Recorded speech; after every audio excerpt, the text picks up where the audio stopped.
Assalamualaikum warahmatullahi wabarakatuh. Hari ini nanti kita akan belajar tentang computational thinking ya. Jadi bagaimana cara kita berpikir seperti komputer. Nah, tujuannya ini nanti ada beberapa tujuan yang harus kita capai. Yang pertama, kalian harus mengerti dulu apa itu pengertian dari pemikiran komputasi, kemudian yang kedua tujuannya apa, kemudian metode yang bisa digunakan di sini nanti apa saja, dan yang terakhir kalian harus bisa memberikan instruksi pada cara kerja sebuah robot atau mesin supaya mereka bisa bekerja dengan menggunakan logika komputasi ya gitu. Nah, ini materinya yang akan nanti kita pelajari.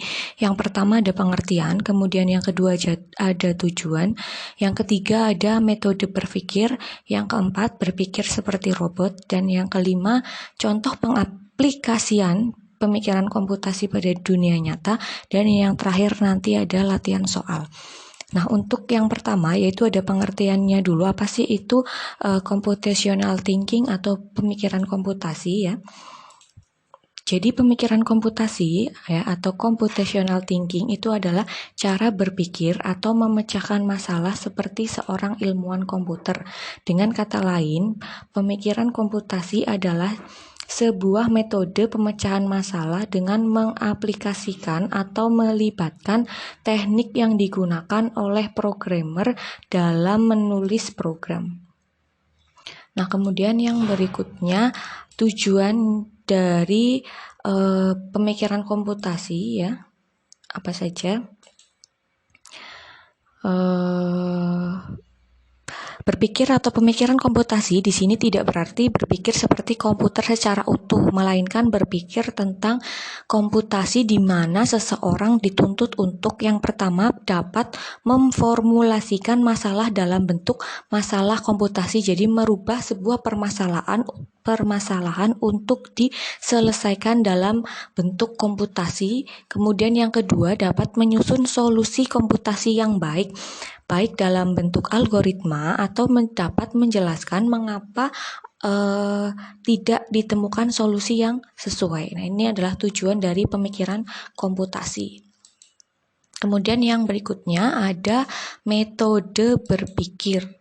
Nah, apa saja sih metode pemikiran dari berpikir komputasi itu? Nah, jadi di sini ada 4 metode yang digunakan. Ini bisa kalian bagi ya, di sini ibarat otak kita itu dibagi menjadi 4 bagian. Nah, untuk bagian yang pertama ini yang berwarna merah itu disebut sebagai decomposition. Kemudian yang berwarna hijau ini itu disebut sebagai pattern recognition. Kemudian yang berwarna biru di sini itu disebut sebagai abstraction, dan yang terakhir yang keempat itu yang diberi simbol warna ungu di sini itu adalah algoritma. Nah, kita cari tahu dulu apa sih pengertian dari masing-masing ini. Untuk yang pertama ada decomposition. Nah, decomposition itu adalah memecah-mecah masalah menjadi lebih kecil dan sampai ke pokok sebuah masalah hingga kita dapat menyelesaikan suatu masalah tersebut satu persatu dan mengidentifikasi perbagian dari mana masalah itu datang. Ya, jadi ketika ada sebuah permasalahan di sini kita mampu untuk memecahkan masalah-masalah itu ke sub-sub masalah yang lebih kecil ya. Dan dari sub-sub masalah yang lebih kecil itu nanti kita identifikasi dari mana sih sumber permasalahan itu berasal kayak gitu. Itu yang disebut decomposition. Nah, kemudian yang kedua ada pattern recognition. Nah, apa sih ini?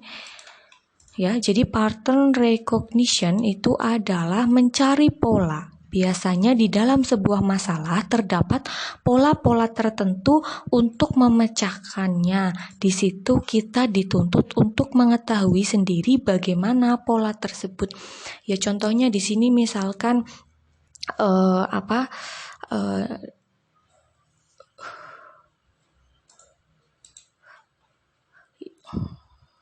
ya, jadi di sini Contohnya ya, itu misalkan ada sebuah permasalahan, kemudian gampangannya misalkan kayak pola bilangan ada 1, kemudian 3, kemudian 5, kemudian 7. Nah, dari situ kan kita bisa melihat polanya. Berarti sebuah bilangan itu nanti untuk penyelesaiannya itu harus ditambah 2, kelipatan 2, seperti itu. Nah, kemudian yang berikutnya ada abstraction. Apa sih itu abstraction atau abstraksi ya? Melakukan generalisasi dan mengidentifikasi prinsip-prinsip umum yang menghasilkan pola, tren, dan keteraturan tersebut ya. Jadi dari pola-pola itu kita dapat melihat keteraturan atau tren dari sebuah polanya. Nah, biasanya dengan melihat karakteristik umum dan juga membuat model suatu penyelesaian. Jadi, masalah tersebut itu nanti dapat diselesaikan dengan model apa, kayak gitu. Kemudian yang berikutnya ada algoritma. Jadi algoritma itu adalah mengembangkan petunjuk pemecahan masalah yang sama secara step by step, langkah demi langkah, tahapan demi tahapan sehingga orang lain dapat menggunakan langkah atau informasi tersebut untuk menyelesaikan permasalahan yang sama. Nah, itu adalah 4 metode yang bisa digunakan ketika kita akan melakukan pemikiran secara komputasi. Nah, yang berikutnya ada berpikir seperti robot. Ya, bagaimana cara kita berpikir seperti sebuah robot kayak gitu. Jadi seorang programmer itu harus belajar berpikir seperti komputer atau robot. Nah, semua tugas itu harus dipecah menjadi potongan-potongan kecil agar mudah diikuti dan tidak mungkin salah kayak gitu. Contoh, pada sebuah kafe itu memiliki pelayan berupa robot. Kemudian robot tersebut bertugas untuk mengantarkan makanan dari meja dapur ke meja pelanggan. Robot tersebut juga dilengkapi dengan sensor untuk mendeteksi jika ada halangan di depannya, kayak gitu. Nah, pertama-tama proses harus dipecah menjadi tugas-tugas sederhana yang dapat dimengerti oleh komputer. Jadi di sini kita harus memberikan instruksi bagaimana cara kerjanya sebuah robot ya. Jadi tadi ada sebuah robot, kemudian dia bertugas untuk mengantarkan sebuah makanan dari dapur ke meja pelanggan. Kemudian robot tersebut itu juga mempunyai kemampuan untuk atau sensor kayak gitu untuk mendeteksi jika ada halangan di depannya. Berarti instruksi apa sih yang harus kita berikan supaya robot itu bisa berjalan sebagaimana dengan tugasnya. Jadi yang pertama itu kita beri instruksi ya, robot ini dapat mengambil piring dengan makanan di atasnya. Kemudian dia juga harus memegangnya setiap saat.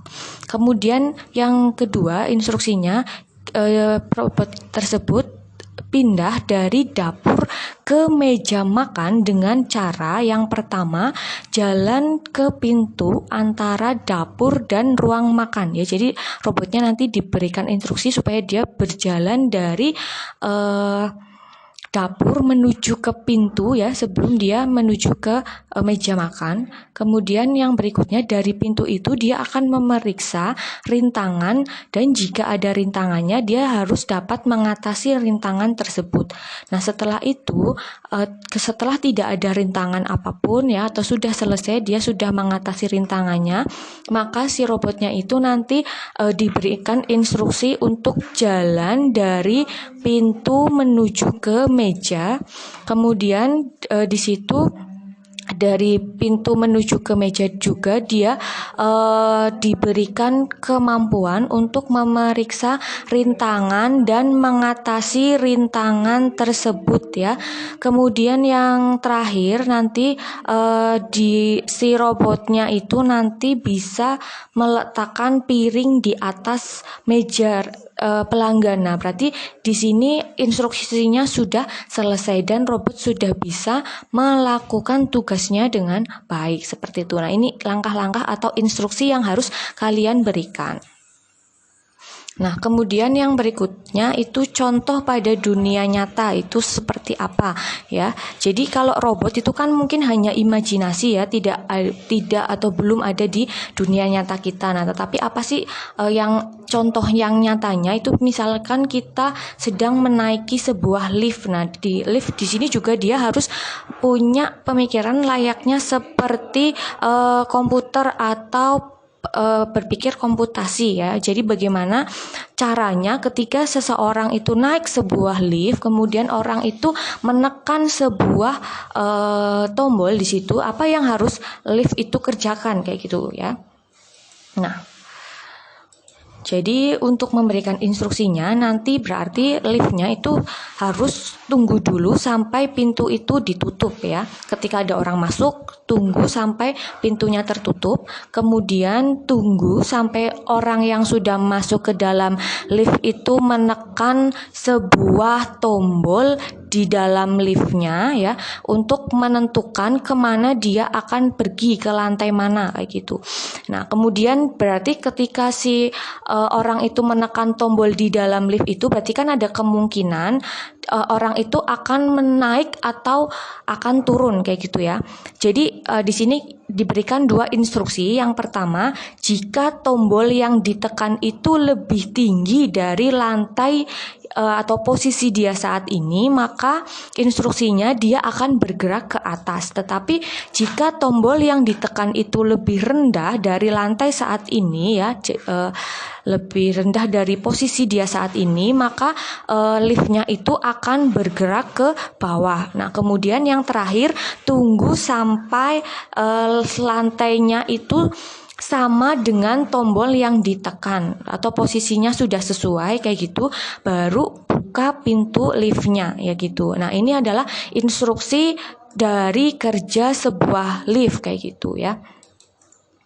Nah, kemudian di sini ada latihan soal yang harus kalian kerjakan nanti ya. Jadi untuk latihan soalnya ada sebuah tempat sampah otomatis di mana tempat sampahnya itu nanti memiliki dua kantong untuk menyimpan sampah. Satu kantongnya itu untuk jenis sampah organik dan satunya lagi untuk jenis sampah anorganik. Kemudian tempat sampah tersebut juga dilengkapi dengan sensor untuk mendeteksi keberadaan sampahnya ya.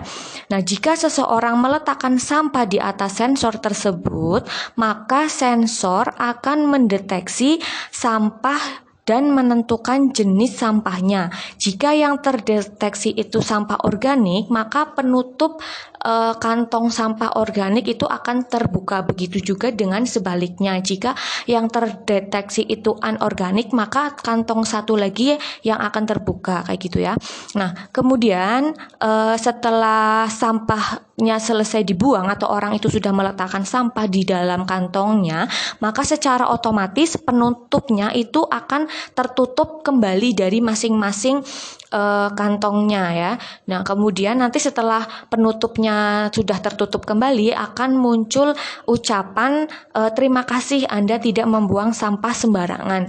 Nah, sesuai dengan contoh-contoh instruksi yang ada di slide tadi yang sudah saya jelaskan, coba kalian berikan instruksi langkah kerja dari mesin tempat sampah ini supaya dia bisa bekerja sebagaimana mestinya sesuai dengan instruksi soal yang seperti ini ya. Jadi kalian buat seperti instruksi yang seperti ini, buat seperti model seperti ini, tetapi kalian menggunakan soal yang tadi, menggunakan soal yang tempat sampah seperti itu.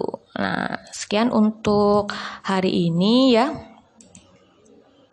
Semoga apa yang sudah saya sampaikan dapat bermanfaat. Selamat belajar. Saya akhiri. Wassalamualaikum warahmatullahi wabarakatuh.